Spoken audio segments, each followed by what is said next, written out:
आज हम लोग मसल्स का लेक्चर 3 लेके आए हैं। इससे पहले हम लोग लेक्चर 2 में स्ट्रक्चर एसोसिएटेड विथ मसल्स पढ़ा चुके हैं और लेक्चर 1 में मसल्स और मसल्स के टाइप्स के बारे में बता दिए हैं। तो अगर आपको वो वीडियो देखना है तो आपको लिंक डिस्क्रिप्शन में मिल जाएगा, उसको जाके आप देख सकते हैं और समझ सकते हैं। आज हम लोग लेक्चर 3 में इम्पॉर्टेंट टॉपिक मसल्स के बारे में जानना है कि मसल कंट्रैक्शन क्या होता है।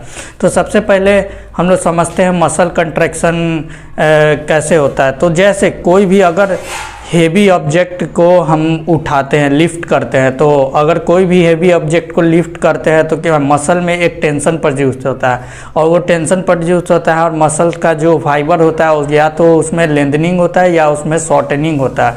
तो यही मसल में से शॉर्टनिंग और लेंथनिंग होना और टेंशन प्रोड्यूस होना, यही बेसिकली मसल कंट्रैक्शन होता है। तो हम लोग आते हैं बोर्ड पर और देखते हैं कि मसल कंट्रैक्शन का डेफिनेशन क्या लिखा गया।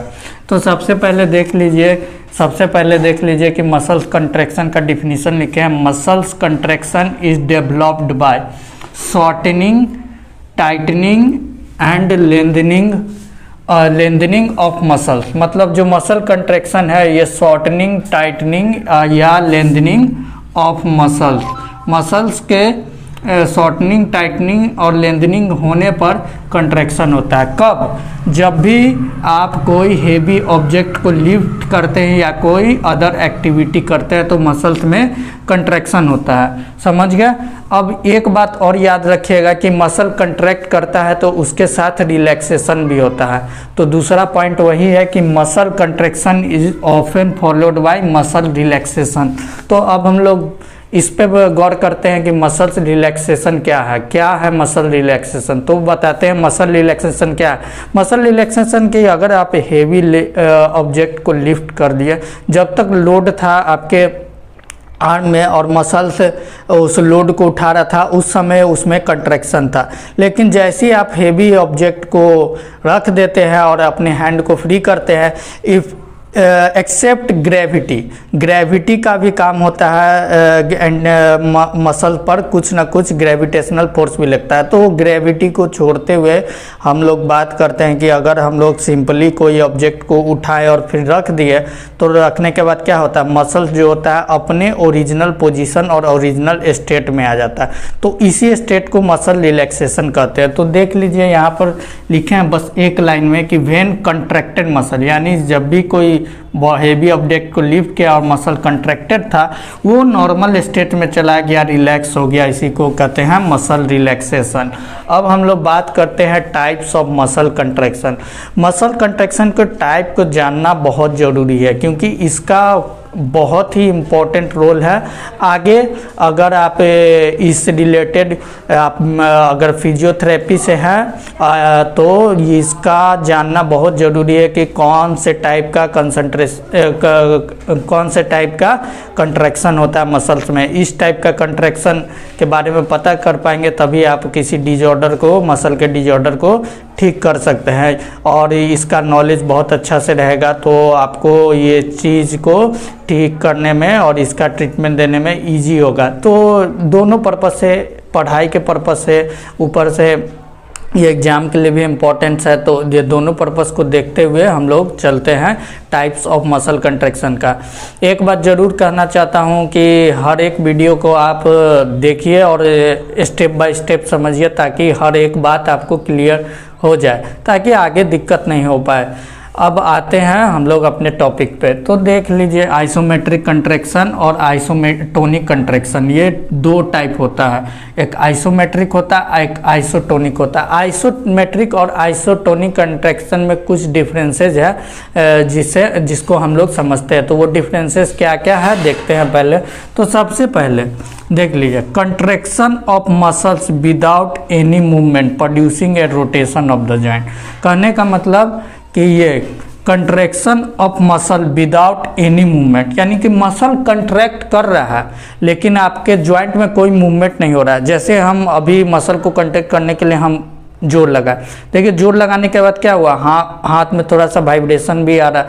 तो देखिए जोर लगा, लेकिन क्या हो रहा है, ये वाइब्रेशन को छोड़ दिया, नॉर्मल जोर लगाते क्या हो रहा है, मेरा मसल कंट्रैक्ट हो चुका है, हम फील कर रहे हैं इसको, मेरा मसल कंट्रैक्ट हो चुका है। एक बार आप भी कंट्रैक्ट करके देख लीजिए। लेकिन क्या जॉइंट में कोई मूवमेंट है, कोई भी मूवमेंट नहीं है। तो इस टाइप के कंट्रैक्शन को हम लोग बोलते हैं आइसोमेट्रिक कंट्रैक्शन, यानी मसल के जॉइंट में कोई मूवमेंट नहीं है लेकिन कंट्रैक्शन प्रोड्यूस हुआ। तो आखिर क्या प्रोड्यूस हुआ, मसल के जॉइंट में मूवमेंट नहीं है, कंट्रैक्शन भी हुआ, तो आखिर क्या प्रोड्यूस हुआ, ये क्वेश्चन राइज होता है। तो प्रोड्यूस यहाँ पर हुआ टेंशन, ये टेंशन डेवलप हो जाता है। यहाँ पर जो मसल्स होता है उसमें टेंशन डेवलप होता है। तो muscle contract occur when muscles length remain constant, मतलब मसल का लेंथ को भी कांस्टेंट रहा, कोई लेंथ में चेंज नहीं हुआ, ना शॉर्टनिंग हुआ ना टाइटनिंग हुआ, लेंथ वही रहा, बस मसल्स में एक टेंशन प्रोड्यूस हो गया। तो इसी कंट्रैक्शन को बोलते हैं आइसोमेट्रिक कंट्रैक्शन। इसका एग्जाम्पल दिखाते हैं, समझाते हैं बाइसेप कर्ल। मतलब यहाँ पर डायग्राम से देख लीजिए, ये मान के चलिए आपका हैंड है और यहाँ पर आप कोई भी, ये हैंड है, कोई भी हेवी ऑब्जेक्ट को उठा लिए, ये हेवी ऑब्जेक्ट है, इसको उठा लिए तो, और यहाँ पर आपका एक मसल्स है, ये मसल्स है।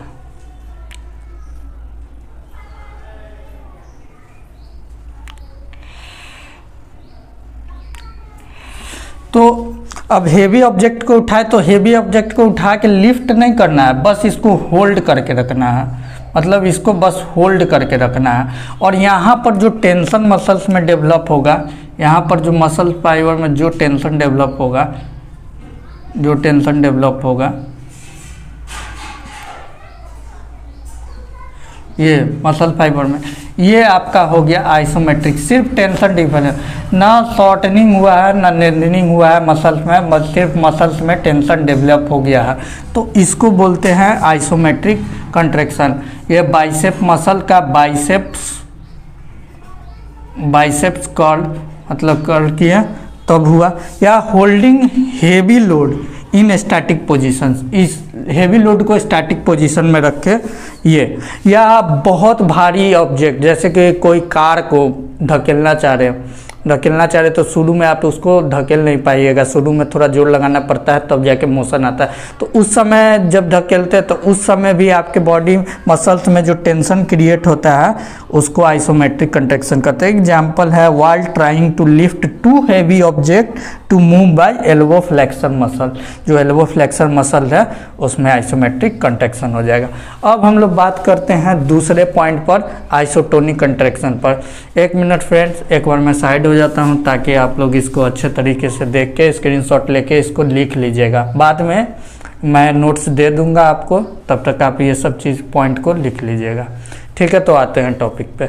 तो अब हम लोग आते हैं आइसोटोनिक कंट्रैक्शन के बारे में। तो आइसोटोनिक कंट्रैक्शन क्या होता है, जस्ट अपोजिट आइसोमेट्रिक का। यहाँ मसल्स में क्या होता है, यहाँ मसल्स में कंट्रैक्शन होता है, यहाँ पर मसल्स में कंट्रैक्शन होता है, और क्या कंट्रैक्शन के साथ साथ यहाँ क्या होता है, लेंथ का चेंज हो जाता है। यहाँ पर क्या था, लेंथ जो था कांस्टेंट था, लेंथ कांस्टेंट था, और यहाँ क्या हुआ, लेंथ जो है चेंज हो गया, और लेंथ चेंज होने के बाद यहाँ पर एक मोशन भी प्रोड्यूस हुआ। तो इस कंट्रैक्शन को आइसोटोनिक कंट्रैक्शन बोलते हैं। और कंट्रैक्शन इन्वॉल्व शॉर्टनिंग या ऑफ मसल, या तो शॉर्टनिंग भी होता है और लेंथनिंग भी होता है, शॉर्टनिंग ऑफ मसल को दिया। और दूसरा पॉइंट आता है कि इन आइसोमेट्रिक कंट्रैक्शन टेंशन रिमेन्स है। यहाँ पर क्या था, आइसोमेट्रिक कंट्रैक्शन में क्या था कि टेंशन प्रोड्यूस हुआ था, लेंथ कांस्टेंट था। यहाँ आइसोटोनिक में क्या था, टेंशन सेम है, मतलब मसल टेंशन सेम है, लेकिन मसल का जो लेंथ है वो चेंज हो गया, तो वो हो गया आइसोटोनिक कंट्रैक्शन। इसमें दो सब टाइप और आता है, जिसमें एक सब टाइप कॉन्सेंट्रिक होता है, एक सब टाइप इंसेंट्रिक होता है। कॉन्सेंट्रिक मतलब कि मसल्स का जितना फाइबर है उस सेंटर की तरफ मूव करेगा, जहाँ फाइबर एकदम मीडियल साइड में बॉडी के सेंटर की तरफ मूव करेगा। और इसेंट्रिक मतलब कि सेंटर से दूर जाएगा, मतलब इसका कंट्रैक्शन सेंटर से दूर जाएगा। तो कॉन्सेंट्रिक का कहने का मतलब यहाँ पर मसल सेंटर की तरफ जाएगा तो मसल शॉर्ट करेगा। मतलब कहने का मतलब कि ये मसल्स है, एक मसल्स बना देते हैं को, और इसका मान के चलिए ये पॉइंट ओरिजिन ले लिए सेंटर का, और सेंटर की तरफ जब मूव करेगा तो ये नॉर्मल मसल्स है, ये नॉर्मल है। अब इसको सेंटर की तरफ मूव करते हैं तो ये कंट्रैक्ट किया, कंट्रैक्ट करेंगे तो इसका क्या होगा, मसल का शॉर्टनिंग हो जाएगा। अब देख लीजिए, पहले नॉर्मल में इसका लेंथ देख लीजिए, और जब शॉर्ट हुआ तब इसका लेंथ देख लीजिए क्या हुआ, लेंथ में चेंज हुआ। ये हो गया आपका concentric isotonic contraction, shortening of muscle. Normal से कितना शॉर्ट कर चुका है, एक डायग्राम के थ्रू मैं समझाना चाहते हैं। उसके बाद इसका एग्जाम्पल होता है एल्बो फ्लेक्सर लिफ्टिंग ए मैनेजेबल वेट, मतलब कि कोई भी वेट जिसको आप उठा सकते हैं, मतलब बाइसेप का आप एक्सरसाइज करते हैं अपने हिसाब से जितना उठा सकते हैं कर सकते हैं, तो वो वेट को आप फ्लेक्शन करते हैं तो वो आपका हो गया। उसके बाद इसेंट्रिक में क्या होगा, लेंथ जो मसल का होगा वो क्या होगा, सेंटर से दूर जाएगा। कहने का मतलब इसेंट्रिक कॉन्सेंट्रिक बताया कि यहाँ सेंटर की तरफ जाएगा, इसेंट्रिक में क्या होगा। तो इसेंट्रिक में जनरली क्या होगा कि सेंटर की तरफ से जो पॉइंट है दूर जाएगा। तो ये इसमें क्या होगा, ये बोर्ड पे आप लोग को फिगर दिख रहा होगा, ये सेंटर से दूर की तरफ जा रहा है, तो ये इस मसल में लेंथनिंग हो गया, लेंथ आ गया। ये नॉर्मल था, ये शॉर्टनिंग था, और ये लेंथनिंग था आपका। तो अगर जस्ट इस फिगर को एक बार देख लेते हैं कि अगर बाइसेप को लिफ्ट किए ऊपर की तरफ, मतलब ऊपर की तरफ मोशन करके बाइसेप उठाए, तो यहाँ का डंबल उठाए तो यहाँ का मसल जो है वो शॉर्टनिंग होगा, यहाँ कॉन्सेंट्रिक हो जाएगा ये सेंटर की तरफ। और इसेंट्रिक कब क्या होगा, जब यही हेवी लोड को मसल को अब इसको नीचे की तरफ डाउन कर रहे हैं, डंबल को नीचे की तरफ डाउन कर रहे हैं, तो यहाँ पर क्या होगा, यहाँ पर मसल फाइबर में लेंथनिंग हो जाएगा। तो आप लोग कंट्रैक्शन ऑफ मसल्स के बारे में समझ गए हैं। तो उसके बाद हम लोग आगे बढ़ते हैं एक्शन ऑफ मसल, कि मसल का क्या एक्शन होता है इसको बता देते हैं। उसके बाद न्यूरोनल कंट्रोल को बता के आज के लिए बस इतना ही। आपको ये टॉपिक समझ में आ गया होगा। अगर कोई भी डाउट है तो आप इसको कमेंट बॉक्स में कमेंट कीजिए, और उसके बाद हमारे चैनल पर बने रहिए। चैनल को लाइक कीजिए, शेयर कीजिए और सब्सक्राइब कीजिए, और वीडियो को पूरा देखिए ताकि आप लोग को बहुत अच्छे तरह से समझ में आ जाए। Thank you.